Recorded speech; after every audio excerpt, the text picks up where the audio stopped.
Latar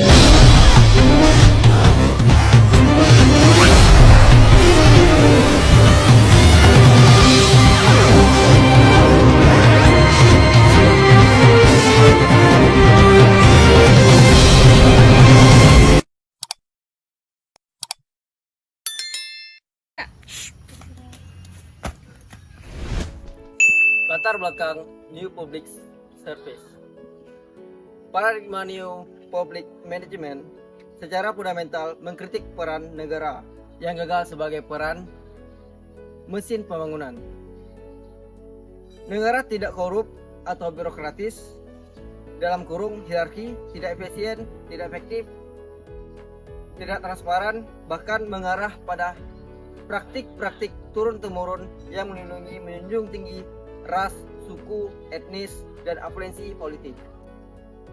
New Public Management lahir sebagai antitesis dalam upaya mengkritisi administrasi publik yang baru, yang banyak negara dianggap gagal. Kontrol publik baru telah berhasil diterapkan di Amerika Serikat, Kanada, Inggris, Selandia Baru, dan negara-negara maju lainnya. Benua Afrika belum menerapkan konsep baru pemerintahan publik karena bertentangan dengan landasan ideologis, politik, ekonomi, dan sosial budaya. Untuk meningkatkan pelayanan publik yang demokratis, maka pilihan The New Public Service dapat menjanjikan suatu perubahan yang realistis dan kondisi demokratis pemerintahan. Aplikasi dari konsep ini agak menentang dan membutuhkan keberanian. Aparatur pemerintahan dalam penyelenggaraan pelayanan publik karena mengorbankan waktu dan tenaga untuk memperbarui semua sistem yang berlaku. Paradigma New Public Service atau NPS merupakan konsep yang muncul dari buku tahun 2003 karya Janet Wiedenhart dan Robert Wiedenhart yang berjudul The New Public Service: Serving Not History. Paradigma pelayanan publik baru dirancang untuk melawan paradigma administrasi yang menjadi mainstream saat ini adalah paradigma manajemen publik baru. Berdasarkan prinsip run government like a business atau market as solution to the ills in public sector. The New Public Service Theory berpandangan bahwa birokrasi adalah alat rakyat dan harus menuruti setiap suara rakyat, selama suara itu wajar dan sah, sesuai dengan norma dan konstitusi.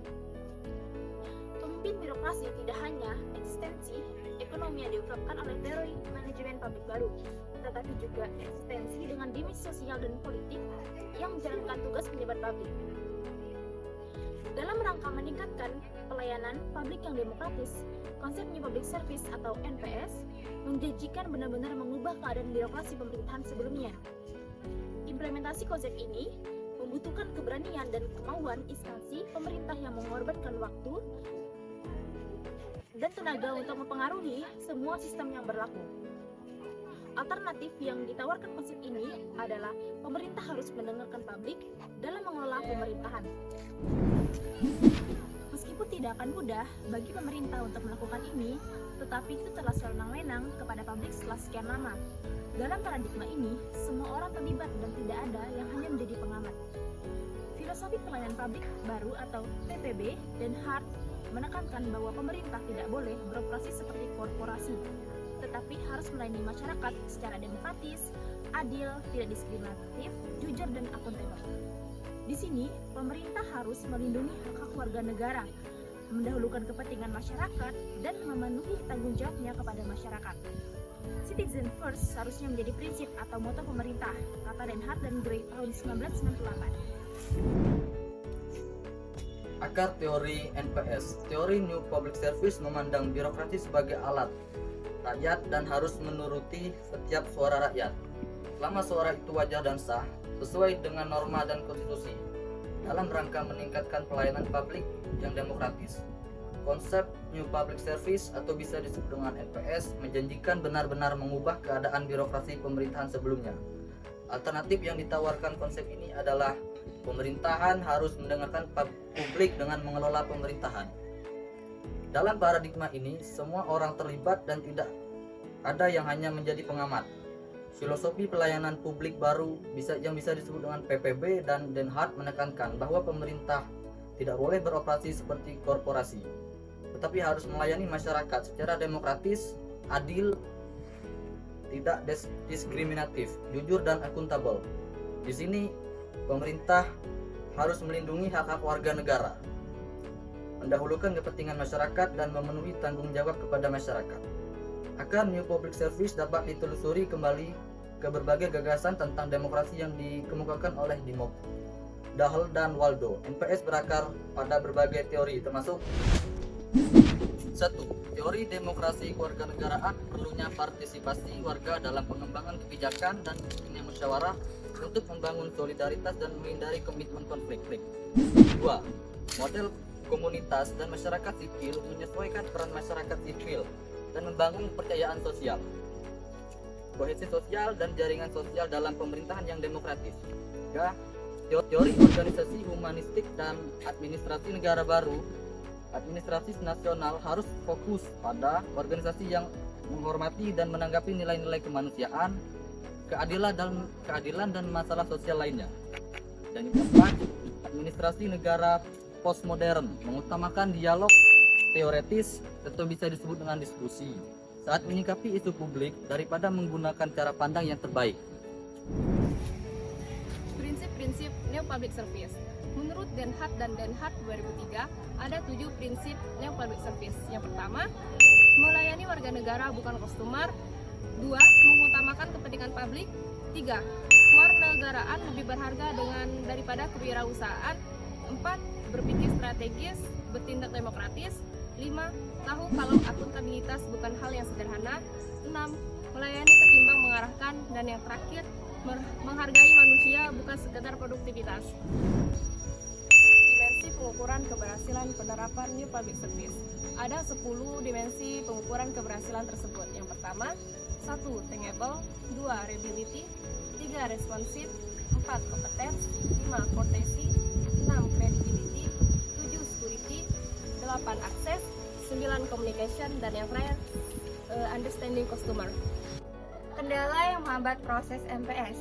Menurut Nugroho Wijoyoto, proses penerapan New Public Service masih belum terlaksana karena masih banyaknya masalah-masalah yang belum terbenahi dalam menyelesaikan proses penerapan konsep New Public Service ini. Yang pertama, mengutamakan kepentingan publik. Di New Public Service percaya bahwa lembaga negara bukanlah pemain utama dalam apa yang dirumuskan untuk kepentingan publik. Administrator memainkan peran kunci dalam sistem pemerintahan yang lebih luas, yang terdiri dari warga negara, kelompok, pejabat terpilih, dan lembaga lainnya. Kedua, kewarganegaraan lebih berharga dari kewirausahaan. The New Public Service percaya bahwa lembaga negara bukanlah pemain utama dalam apa yang dirumuskan untuk kepentingan publik. Administrator memainkan peran kunci dalam sistem pemerintahan yang lebih luas, yang terdiri dari warga negara, kelompok, pejabat terpilih, dan lembaga lainnya. Ketiga, berpikir strategis, bertindak demokratis. Gagasan utama dari prinsip ini adalah bahwa kebijakan dan program untuk memenuhi kebutuhan publik efektif dan responsif ketika dikelola melalui upaya kolektif dan proses kolaboratif.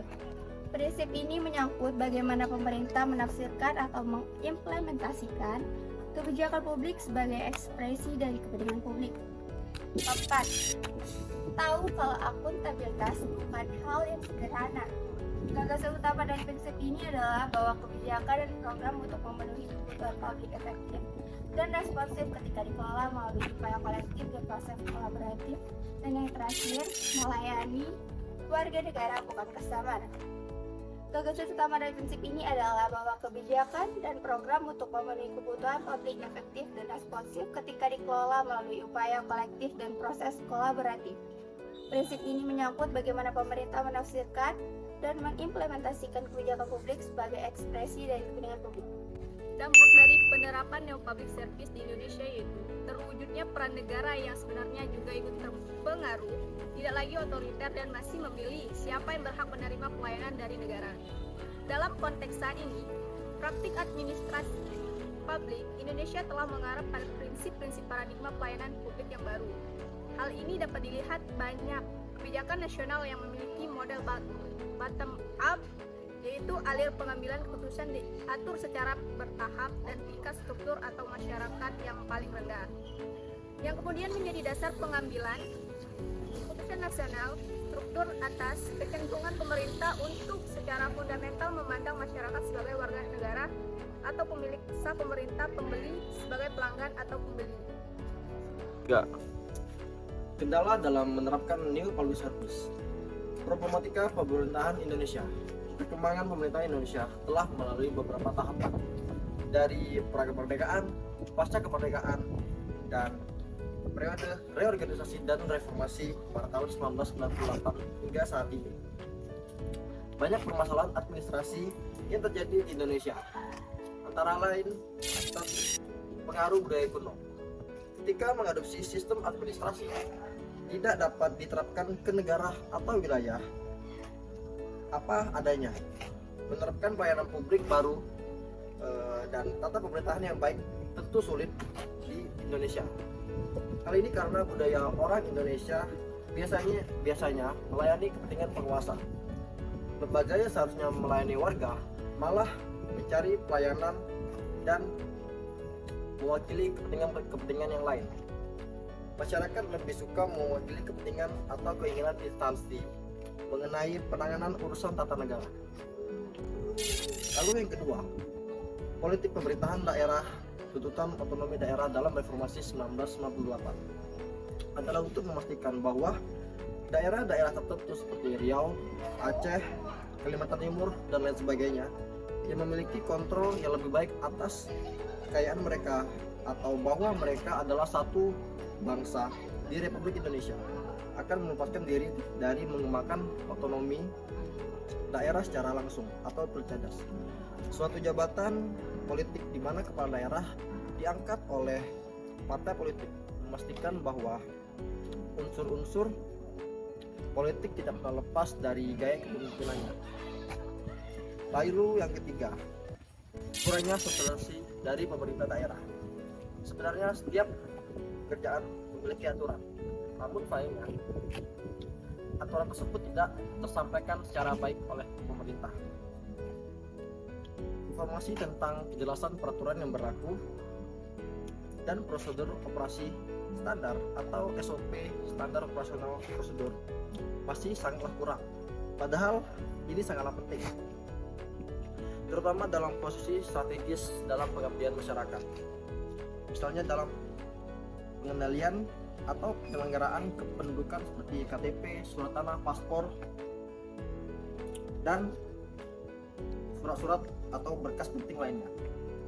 Banyak masyarakat tidak terlalu mengetahui bagaimana standar operasional prosedur dalam pelayanan. Karena kurangnya ketidaktahuan tentang SOP ini, masyarakat yang menjadi korbannya. Lalu yang keempat adalah kinerja karyawan yang sangat buruk. Sudah menjadi rahasia umum bahwa PNS di Indonesia memiliki sikap ketidaksopanan atau pelayanan yang sangat kurang. Mereka memiliki nilai moral yang rendah. Ini termasuk seperti kurangnya disiplin waktu, pelayanan yang baik, dan kurangnya sanksi tegas bagi karyawan yang berperilaku buruk. Di sini kita berbicara tentang ketidaksopanan dalam memberikan pelayanan, tidak tepat waktu, lambat, terlalu banyak bicara, dan sering bolos kantor untuk berbelanja di pasar ketika jam kerja mereka datang.